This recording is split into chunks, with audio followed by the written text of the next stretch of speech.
There are several ways to create a playlist. You can do so from the playlist page, from any learning object, and by copying an existing playlist.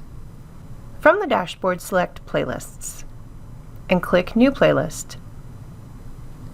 In this workflow, you enter playlist information first.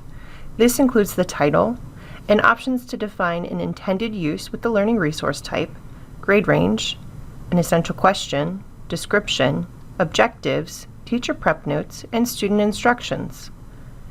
Enter information for the fields that are relevant to your playlist.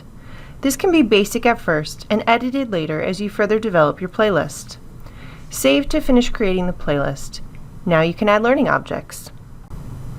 You can also create a playlist from any learning object. In this workflow, you'll start by adding objects and can add playlist information later. From a learning object, click Add to Playlist. Enter a new playlist title and click Add Here.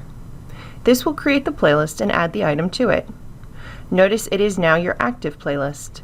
Use the link to view the playlist and edit to add more details at any time. You also have the option to copy any existing playlist. Click the Copy button, give your copy a new title, and adjust the playlist information as needed, and changes will be made only to your new copy. As you start building playlists, you'll be able to get back to your most recent playlists from the dashboard. Click Playlist. Your playlist will display in the top row. You can also get to all of your playlists by clicking here.